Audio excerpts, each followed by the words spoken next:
Olá, a Estação Cultura está no ar. No programa de hoje, conversamos sobre a estreia do documentário Ousar Lutar, Ousar Vencer, que aborda a luta armada durante a ditadura militar. Seguimos também com a nossa cobertura da Feira do Livro de Porto Alegre. Batemos um papo aqui no estúdio sobre o livro do Rock de Galpão, que tem lançamento dentro da Feira do Livro, com show e sessão de autógrafos. E começamos com artes visuais. Inaugura nesse final de semana uma mostra de filmes e vídeos de artistas brasileiros na Fundação Iberê Camargo. Para falar sobre a exposição, recebemos o curador Roberto Moreira Cruz. Seja bem-vindo a Porto Alegre, bem-vindo à Estação Cultura.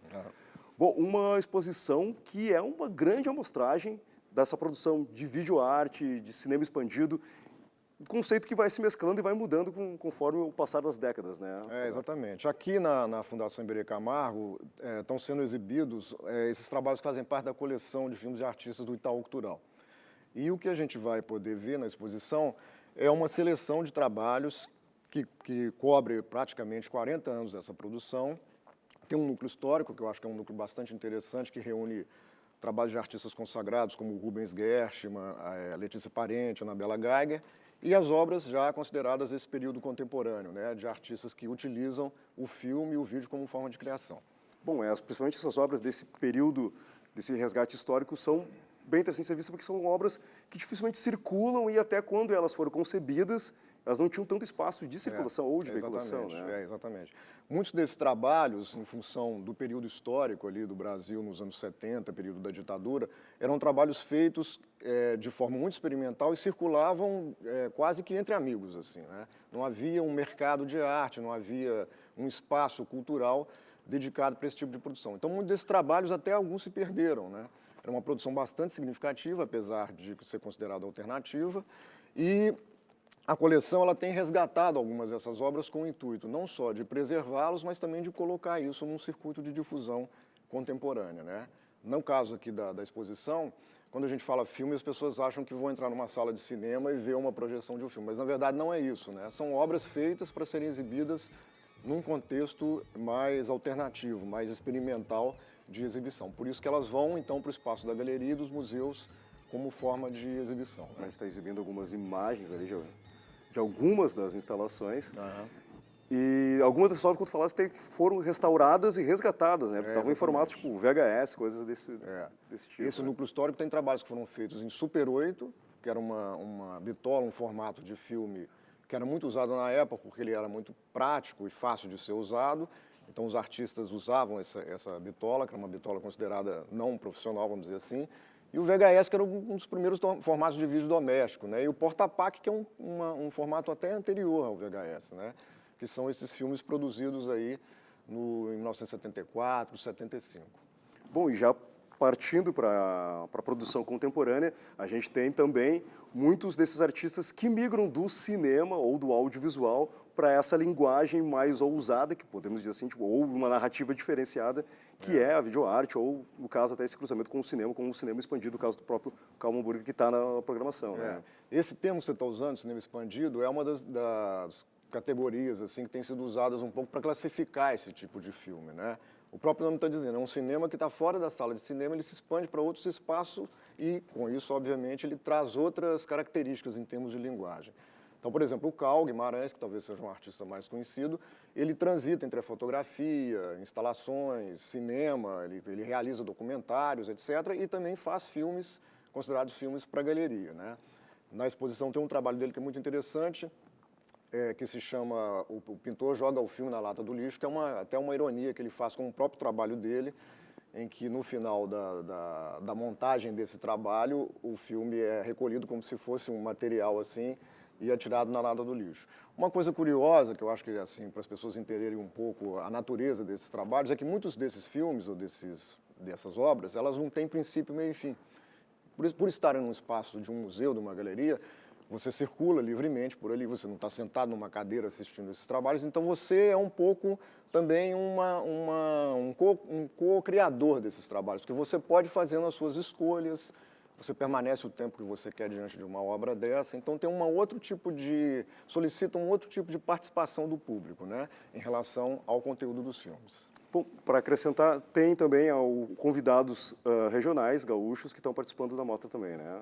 Exatamente. Aqui, para a exposição da Iberê Camargo, nós convidamos 4 artistas gaúchos que não fazem parte dessa coleção do Itaú Cultural, mas que são artistas muito importantes nesse contexto da produção desse cinema expandido, né? Então, é uma possibilidade de estabelecer um diálogo entre essas obras desses artistas que estão presentes na coleção, que fazem parte um pouco desse contexto histórico, com uma produção contemporânea de artistas aqui do Sul.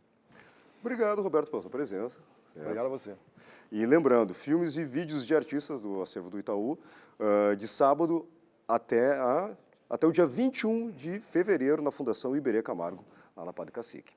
E a Feira do Livro de Porto Alegre recebe a imprensa de todo o Brasil. Vamos conferir agora a entrevista de Nilton Silva com o jornalista e poeta de Brasília.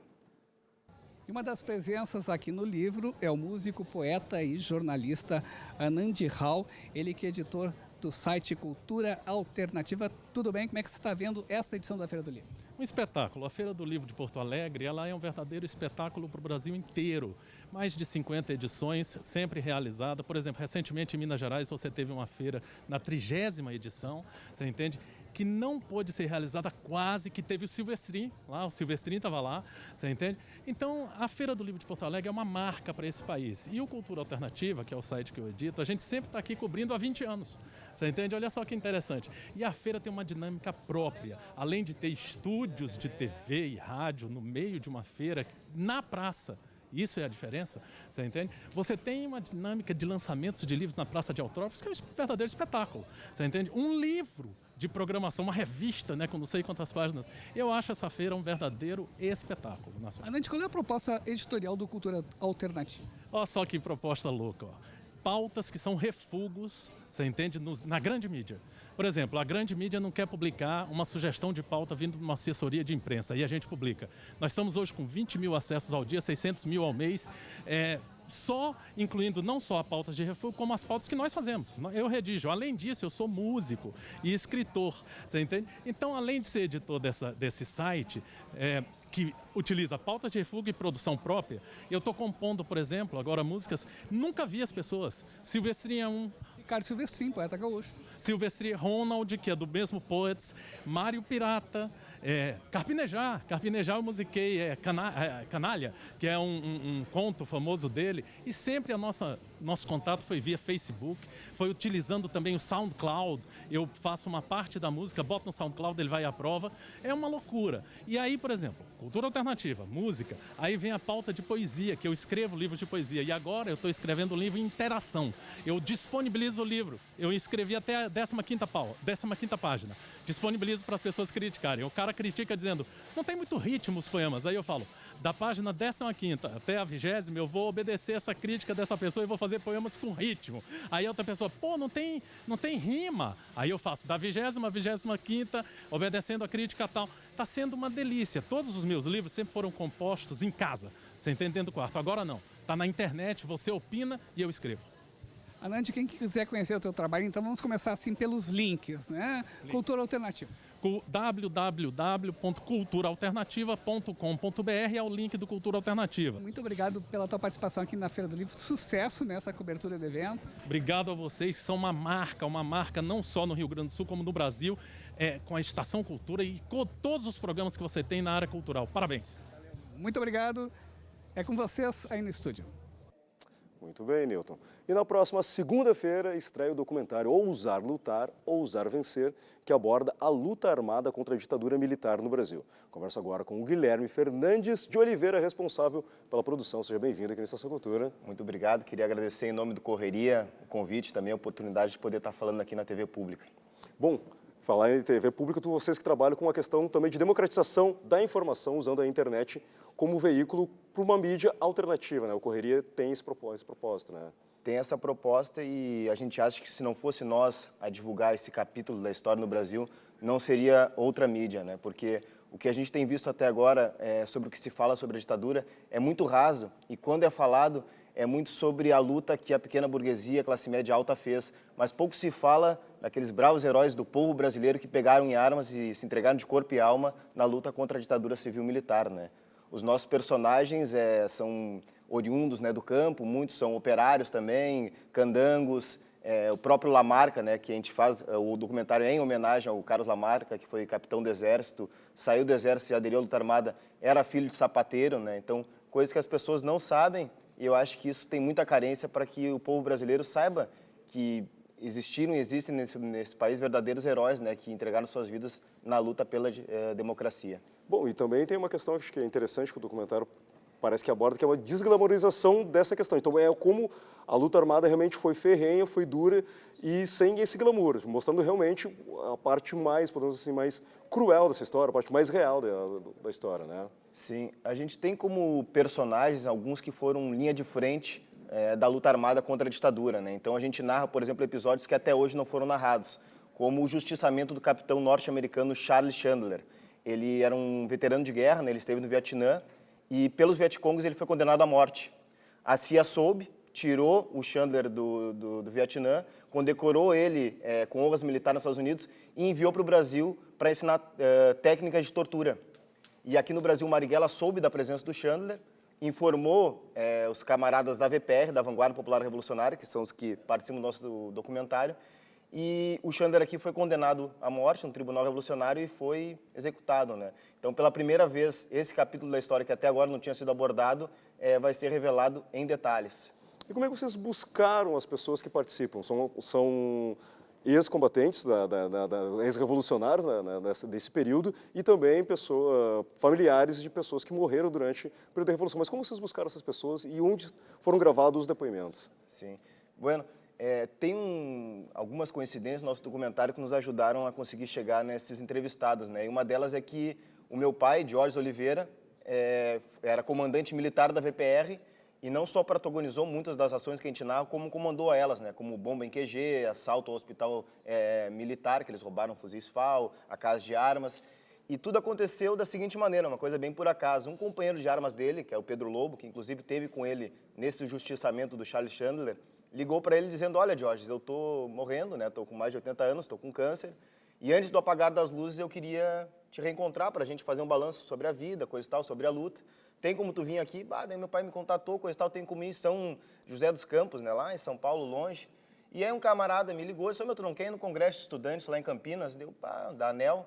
Disse: olha, se tiver uma carona para mim e para o meu pai, eu quero sim, cara, porque a gente está precisando para São Paulo. E aí a gente foi para São Paulo, foi para Campinas, de Campinas pegou um ônibus para São José dos Campos, e aí eu já fui com a máquina e já fui com o roteiro pronto para começar a gravar o documentário.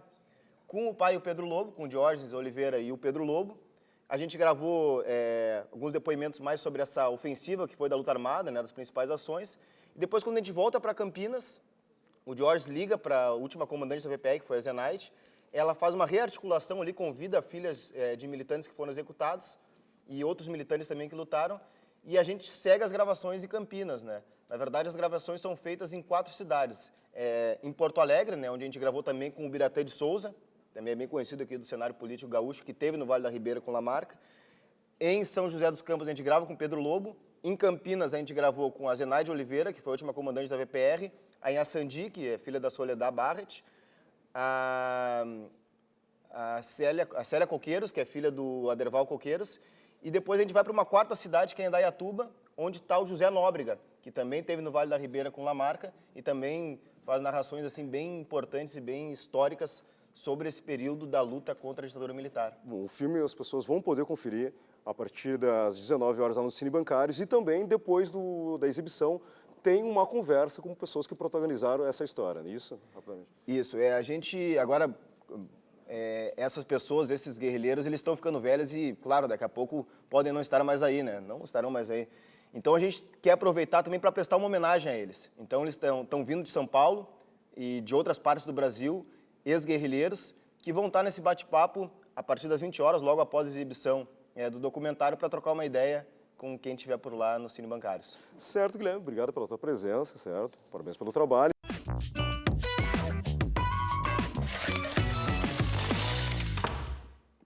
Estação Cultura de volta e o escritor português Almeida Faria também esteve pela Feira do Livro de Porto Alegre. Confira a nossa conversa com o autor. E o escritor português Almeida Faria está relançando no Brasil o livro A Paixão, numa edição da COSAC. Inaífe, olá, tudo bem? Como é que você está vendo a feira chegando esta semana e conhecendo Porto Alegre, esse evento de literário a céu aberto?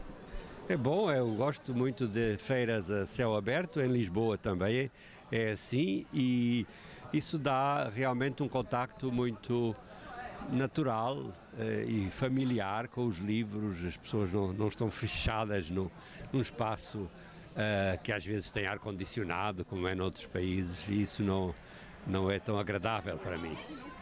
No caso de A Paixão, você está relançando aqui do País um livro que já tem uma história muito longa, né? Desde o momento que você lançou em Portugal e depois quando ele chega alcançando as livrarias do mundo inteiro. Qual é que é a história deste livro? A história deste livro é de facto muito antiga. Eu era ainda estudante na faculdade e as aulas eram muito chatas e eu ia escrevendo, fingia que tomava apontamentos, mas estava no fundo a imaginar a vida destas personagens, que são todas de uma família e que pensam, falam durante um único dia. O livro passa-se em 24 horas. O livro realmente tem sido muito traduzido, mesmo no Brasil já foi editado 2 vezes. E tem uma história muito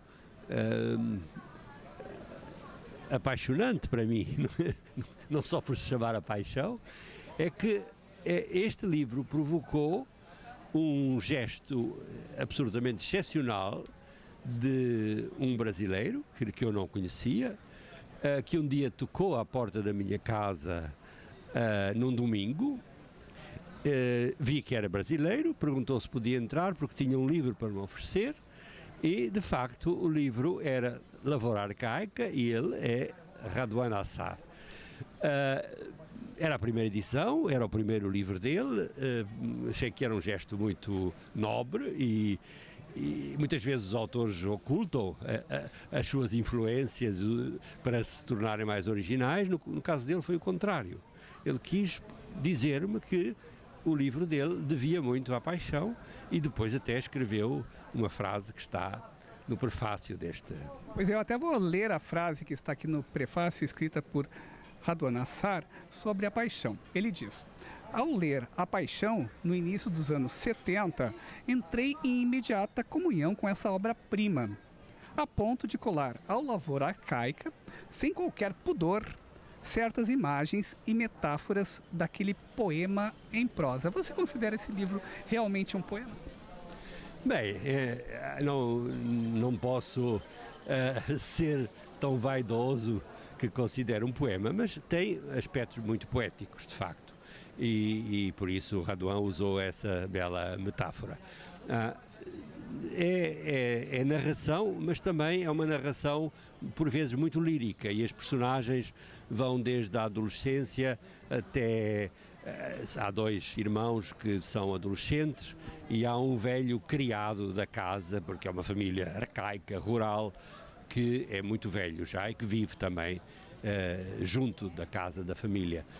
E algumas dessas passagens são realmente bastante líricas e têm muito de sonhos, porque as personagens na parte da manhã vão acordando, todas, cada uma no seu capítulo, e algumas lembram imagens dos sonhos que tiveram. Esse aspecto é um livro realmente diferente do habitual e tem lados bastante líricos, é verdade. Almeida, você está já preparando outros livros?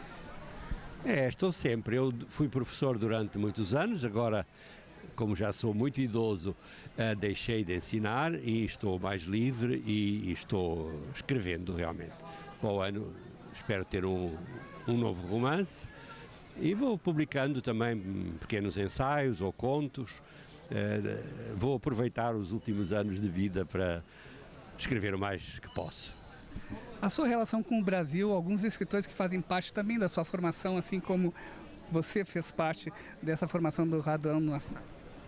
É muito boa, eu gosto muito do Brasil, os meus livros aqui são muito mais estudados que em Portugal, inclusive é o professor Assis Brasil, com quem vou conversar esta tarde, participou de bancas universitárias em que estudantes defendiam teses sobre estes livros e sempre que venho aqui, venho muitas vezes, o ano passado vim 2 vezes, fui a Paraty, depois no outono, no nosso outono, ou seja, em novembro, fui a Curitiba e acho que virei sempre que me convidarem porque eu gosto muito da maneira como os brasileiros veem a vida, que é menos melancólica do que em Portugal. Os portugueses são meio tristonhos e gosto muito da literatura brasileira.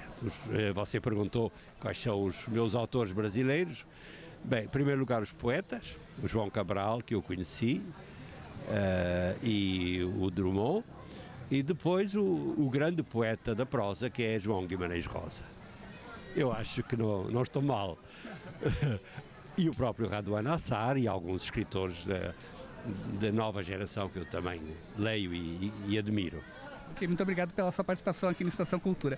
E a gente volta no programa com mais informações sobre a Feira do Livro. É com vocês aí no estúdio.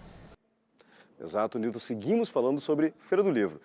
Hoje o projeto Rock de Galpão tem lançamento de livro e show dentro da programação da Feira do Livro. Converso agora com o Thiago Ferraz sobre a produção desse mais uma obra do conjunto artístico Rock de Galpão, isso, Thiago? Isso, bom dia, Luiz. Bom, é sempre um prazer poder estar aqui, passando um pouco do que a gente anda fazendo lá fora, né? O Rock de Galpão agora fecha o case, então a gente está com o CD, o DVD e o livro, que é um